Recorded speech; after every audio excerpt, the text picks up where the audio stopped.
누가복음 8장 49절에서 53절까지.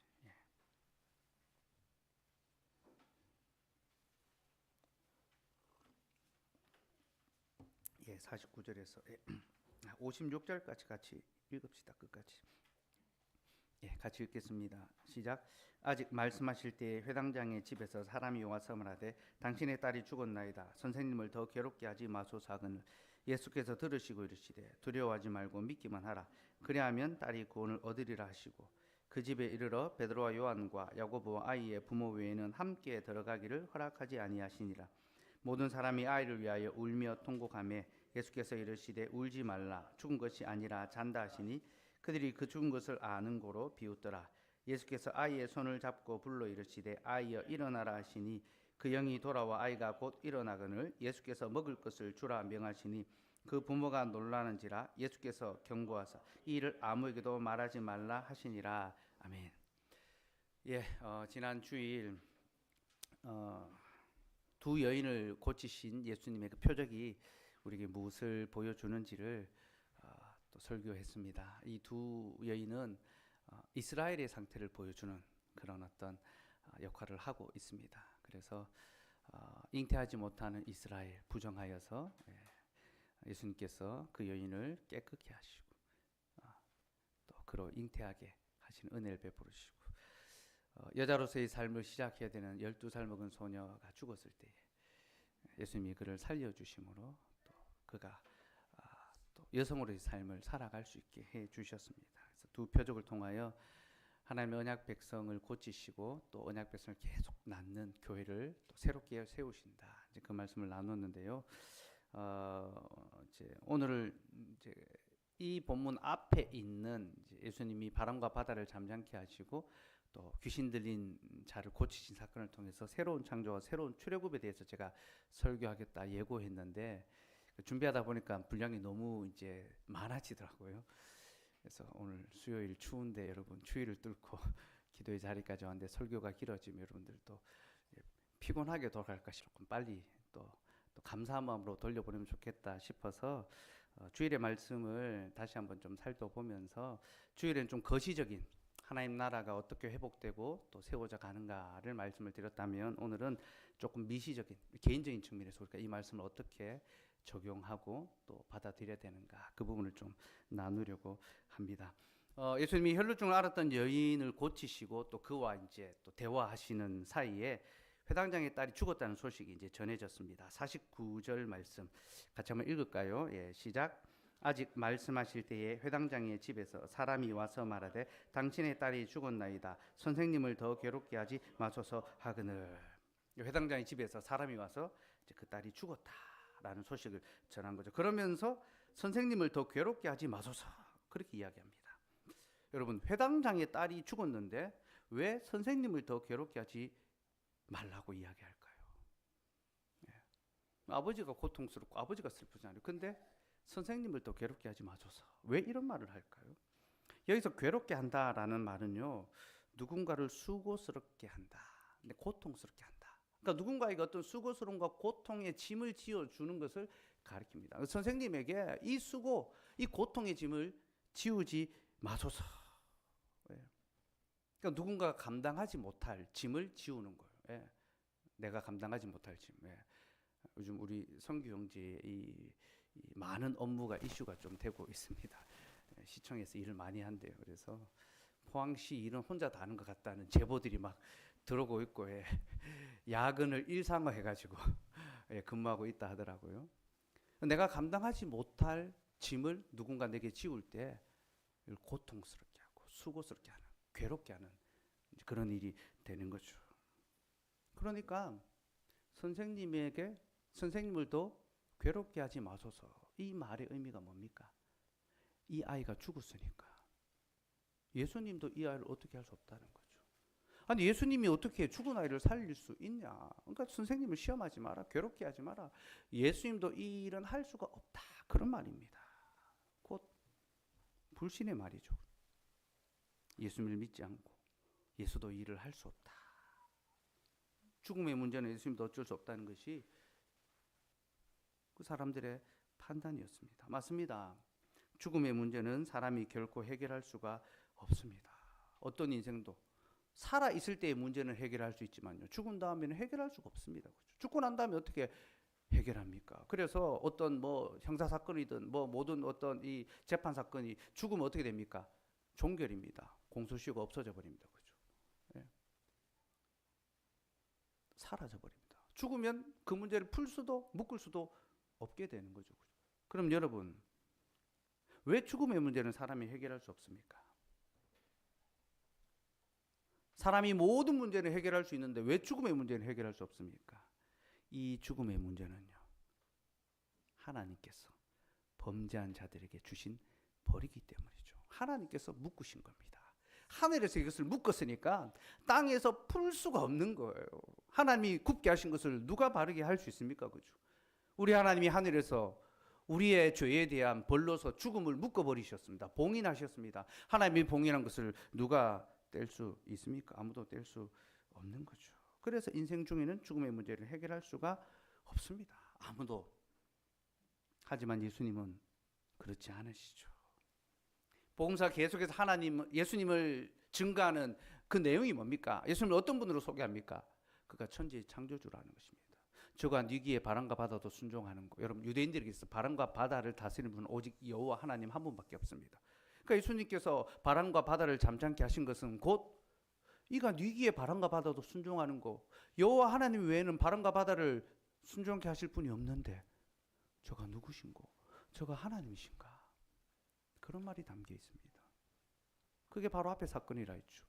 예수님은 그 사건을 통해 자신이 창조주 하나님이신 것을 나타내 보이셨습니다. 그러니 우리 주님은 얼마든지 죽은 자를 다시 살릴 수가 있으시죠. 우리 하나님께서 인생들에게 죽음을 명하셨으니 오직 하나님만이, 오직 예수님만이 그 죽음의 문제를 풀 수가 있는 거죠. 그러니까 여러분, 선생님을 더 괴롭게 하지 마소서, 이 말은요, 예수님에게 적용할 수 없는 오직 인생들에게만 적용할 수 있는 그 말입니다. 사랑하는 여러분, 우리 예수님은 인생들에게 괴롭힘을 당하는 분이 아니십니다. 우리는 사람들로 말미암아 괴롭힘을 당합니다. 많은 일들로 말미암아 어려움을 겪습니다.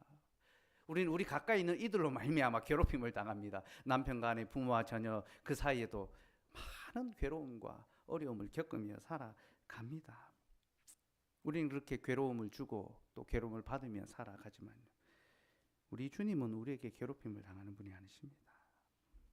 도리어 그는 우리에게 괴로움을 더하여 주시는 분입니다. 범죄한 우리에게 수고와 슬픔과 괴로움을 더하여 주셨죠. 그럼 여러분, 하나님께서 왜 우리에게, 범죄한 우리에게 괴로움의 짐을 떠넘겨 주셨습니까? 왜 우리가 감당하지 못할 죽음의 짐을 더하여 주셨습니까? 그 이유는요, 우리에게 그 괴로움을 덜어주시기 위해서입니다. 주께서 우리에게 죄의 괴로움을 더하여 주신 것은 주께서 우리에게 그 죄의 괴로움을 덜어주시기 위해서, 해결해 주시기 위해서, 곧 나만이 오직 너희의 죄의 괴로움을 해결해 줄 수 있다. 너희 인생의 고통의 문제를 해결해 줄 수 있다. 오직 우리 주 예수 그리스도만이 우리의 죄의 구원자시며 우리의 고통의 해결자라는 것을 가르쳐 주시기 위하여 주님은 우리에게 괴로움을 더하여 주신 것입니다. 굽은 것들을 우리에게 더하여 주신 겁니다. 이렇게 우리 하나님은, 우리 예수님은 우리 인생에 굽은 것을 주시고 또 그 굽은 것을 능히 바르게 펴십니다. 하지만 사람들은 이것을 믿지 못했습니다. 그래서 예수님도 죽은 자를 다시 살릴 수는 없다. 그도 인생 중에 하나다. 더 이상 그를 괴롭게 하지 말자. 그에게 지기 힘든 어려운 짐을 맡기지 말자. 그렇게 말했던 것입니다. 그리고 주님이 소녀를 가리켜서 죽은 것이 아니라 잔다라고 하니까 사람들이 어떻게 반응합니까? 비웃었죠. 그죠? 52절, 53절 읽읍시다. 시작. 모든 사람이 아이를 위하여 울며 통곡하며 예수께서 이르시되 울지 말라, 죽은 것이 아니라 잔다 하시니 그들이 그 죽은 것을 아는 고로 비웃더라. 비웃었습니다. 사람들은 하나님의 구원 역사를 믿지 않고 비웃고 조롱했습니다. 예수님께서 그 아이를 살리실 것을 약속했는데도 이것을 비웃었던 거예요. 근데 여러분, 이러한 비웃음은요, 이번이 처음이 아닙니다. 성경 안에는요, 하나님의 구원의 역사를 비웃는 경우가 허다하게 종종 드러납니다. 가장 대표적으로 하나님께서 사라에게 아들을 약속하셨을 때 사라가 어떻게 합니까? 비웃었습니다. 비웃었습니다. 내가 무슨 아들을 얻는단 말인가? 자신이 이미 생물학적으로 아이를 낳을 수 없는 상태였습니다. 그래서 그 하나님의 약속을 그는 믿지 않고 비웃었습니다. 여러분, 사라의 이 모습은요, 그가 무엇을 믿고 있는지를 우리에게 보여줍니다. 그는 하나님의 약속보다는 자신의 능력을 믿었습니다. 자신의 힘을, 자신의 지혜를, 자신의 수고를 믿었습니다. 자신이 아이를 얻기 위하여 그렇게 노력하고 수고했는데 아들을 얻지 못했고, 또 이제 나는 내 몸의 죽음으로 말미암아 더 이상 아이를 낳을 수가 없는데 어떻게 아이를 얻는단 말인가? 그는 하나님의 약속보다 자신의 능력을 더욱 믿었고, 그렇게 자신의 능력을 더 믿는 자는 하나님의 구원 역사를 비웃고 조롱하게 되어 있습니다. 성경 안에는 이런 역사가 많이 나타납니다. 그러나 여러분, 하나님은 인간의 그런 비웃음, 조롱 가운데서도 자신의 구원 역사를 실행하십니다. 하나님은 자신의 약속을 비웃었던 사라에게 아들을 주셨죠. 그리고 그 아들의 이름을 무엇이라 지으라 하셨습니까? 이삭이라 지으라 하셨습니다. 이삭이 뭡니까? 웃음입니다. 웃음. 네가 내 약속을 비웃었느냐? 내가 너에게 웃음을 줄 것이다. 하나님은 사라에게 참된 약속에 기쁨을 더하여 주셨습니다. 그래서 사라는 하나님의 그 약속을 선물로 받고 하나님을 전적으로 신뢰하며 진정한 감사와 기쁨으로 하나님을 찬송했습니다. 창세기 21장 6절 7절 말씀 한번 볼까요?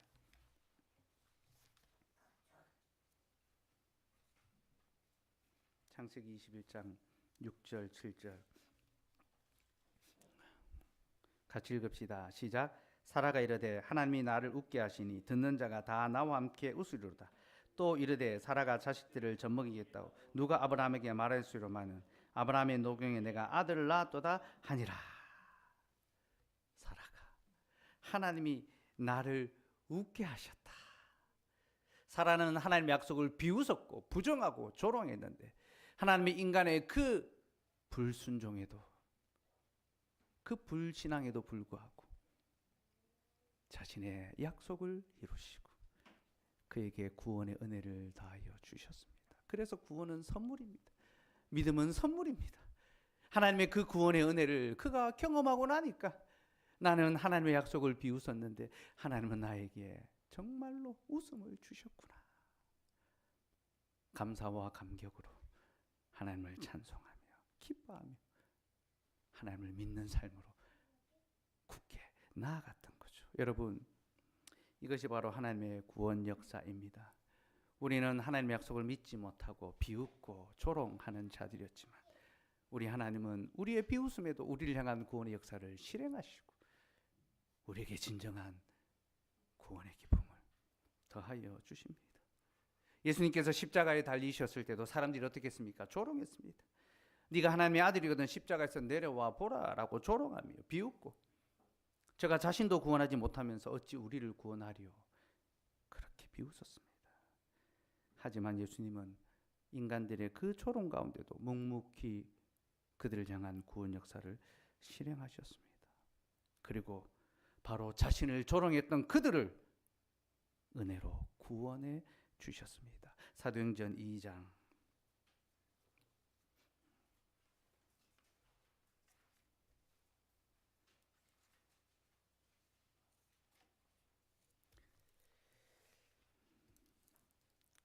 36절에서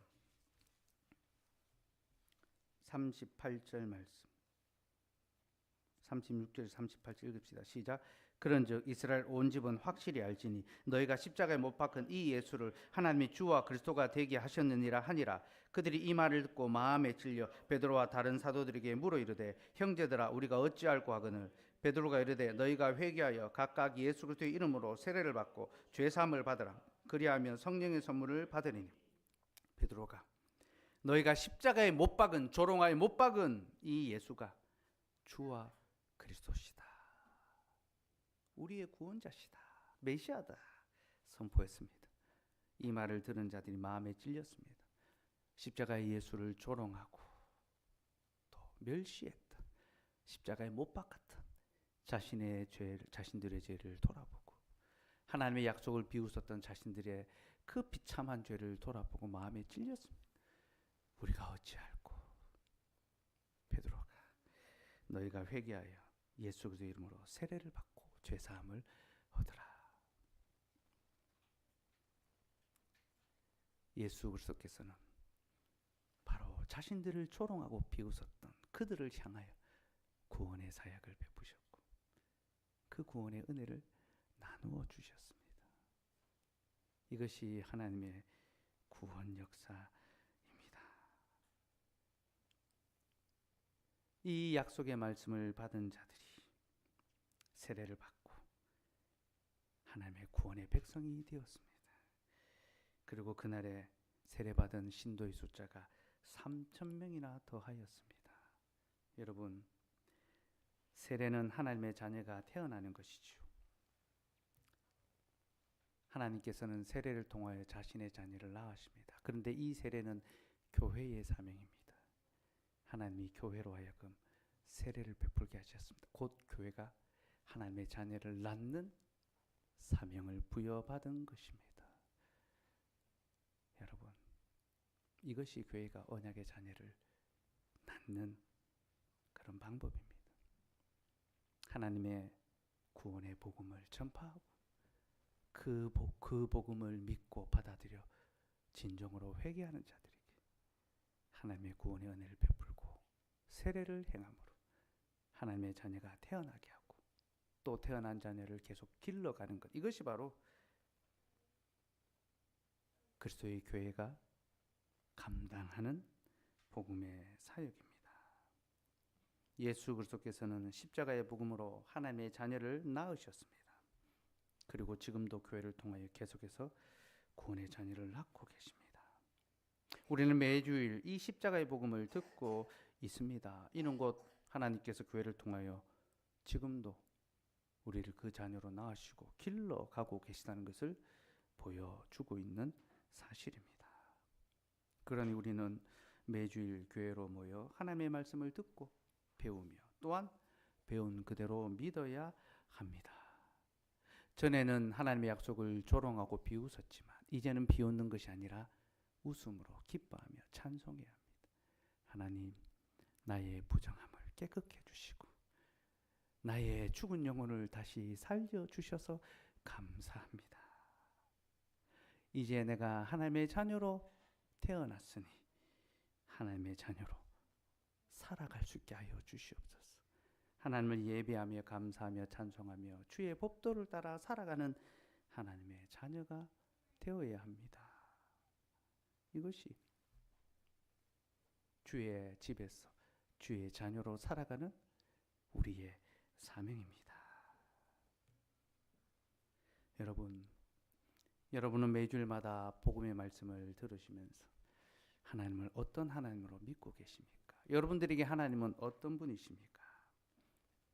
그가 정말로 우리의 죄를 사하여 주시고 우리의 모든 괴로움을 해결해 주시며 우리의 영원한 생명을 주셨다는 것을 믿고 있습니까? 이 땅에서 어떤 삶과 또 우리의 삶에 필요한 것들을 채워주고 공급하는 그런 하나님으로서가 아니라 우리의 죄의 부정함과 우리의 그 영적인 고통과 우리의 그 죽은 영혼을 다시 살려주시고 우리에게 영원하고 참된 기쁨을 허락해 주셨다는 것, 그 전능하신 하나님을 믿고 계십니까? 그런 하나님을 믿으신다면요, 우리는 이제 이 세상의 문제, 곧 우리 인생의 괴로움의 문제에 대해서 너무 천착하지 말아야 합니다.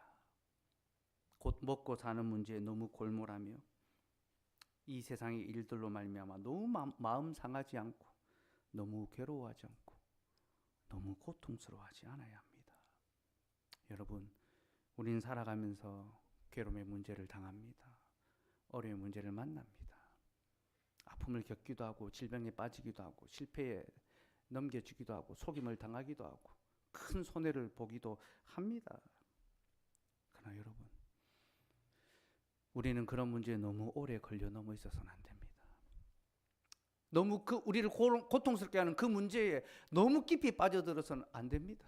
마치 그 문제 때문에 내 인생에 아무 기쁨도 즐거움도 없는 것처럼 그렇게 생각해서는 안 됩니다. 여러분, 하나님은 우리를 괴롭게 하시는 분이 아닙니다. 그는 우리의 괴로움을 기꺼이 담당하시고 우리에게 즐거움을 더하여 주시는 분이십니다. 그러니 여러분, 우리가 삶의 어떤 어려움, 생계의 문제, 직장의 문제, 취업의 문제, 가정의 문제, 관계의 문제, 친구의 문제, 업무의 문제, 자녀 양육의 문제, 부모의 관계의 문제, 이런 문제 때문에 너무 괴로워하고 너무 그 문제에 연연하고 매여 있다는 것은 하나님을 전능하신 하나님으로 생각지 아니하고 그를 여전히 괴롭게 되는 겁니다. 하나님은 이 문제에 있어서 나에게 아무 도움이 안 돼. 하나님은 이 영역에 있어서 나에게 아무런 위로가 되지 않아. 그렇게 말하는 것과 같은 겁니다. 여러분, 더 이상 선생님을 괴롭게 하지 마소서. 우리에게 이 말은 합당치 않습니다. 우리 주님이 고치지 못할, 해결하지 못할 문제가 어디 있습니까? 또 우리가 이미 구원과 영생의 기쁨을 받았는데 우리가 감사하지 못할 일이 무엇이 있으며 우리가 넘어가지 못할 인생의 한계가 무엇이 있습니까? 경제적 손실을 보고 승진에 뒤로 밀리고 시험에 떨어지고 그 모든 것들이 결코 우리를 잡아뜨릴 수 없고 괴로운 가운데 머물러 있게 할 수 없습니다. 이것이 하나님의 약속을 비웃는 것이 아니라 참으로 기뻐하고 감사하며 웃음으로 받아들이는 겁니다. 특별히 여러분, 우리 하나님께서 우리를 한번 살려주실 때 그것으로 끝나는 것이 아니라 계속 살려주신다는 것을 믿으셔야 합니다. 예수님께서 이 소녀를 살리신 후에 그 아이에게 먹을 것을 주라 하셨습니다. 여러분, 그 약속이 무엇을 보여줍니까? 그 아이를 한 번만 살려주신 것이 아니라 계속 살아갈 수 있도록 은혜를 공급해 주신다라는 거죠. 하나님께서 우리의 죽은 영혼을 살려주셨습니다. 근데 그가 우리 이 썩을 몸을 살려주지 못하시겠습니까? 여러분, 우리 하나님 그렇게 생각하지 마십시오. 그가 우리의 썩을 몸도 살려주셨고 또한 다시 썩지 않도록 살려주실 것을 믿어야 합니다. 그러니 그가 우리의 몸과 영혼에 필요한 모든 것을 공급해 주심을 굳게 믿고 지금 우리 인생의 문제와 한계에 매몰되지 마십시오. 내 인생이 괴롭고 고통 가운데 있다고 쉬 탄식하고 낙담하지 마십시오. 우리는 너무 쉽게 이런 말들을 합니다. 힘들어서 못 살겠다. 일이 많아서 내가 못 견디겠다. 조금만 가난해도 내가 이러다가 살 수 있겠나. 여러분, 이 모든 것이 믿음 없는 말인 것을 기억하고 우리 하나님 감당치 못할 시험을 하시는 분이 아닙니다. 능히 감당할 수 있으면 이길 수 있는 것을 주셨고 우리는 이미 이긴 자들입니다. 그러니 여러분, 이 땅의 문제에 천착하지 말고 하늘의 약속, 하나님의 약속을 붙잡고 살아갑시다. 그가 우리를 크고 놀라운 구원의 은혜로 초대해 주셨습니다. 우리는 하나님을 떠났고 하나님을 조롱했던 자들이지만 하나님은 그런 우리를 놀라운 구원의 약속으로 붙잡아 주셨습니다. 그리고 우리로 이 땅의 영광이 아니라 영원한 하나님의 나라의 영광을 위하여 살아가도록 계속 살게 해 주십니다. 그러니 여러분, 몸을 위하여 무엇을 먹을까, 무엇을 마실까 염려하지 말고 하나님의 나라와 영광을 위하여 먹든지 마시든지 무엇을 하든지 다 주의 영광을 위하여 살아가시는 저와 여러분 되기를 소망합니다.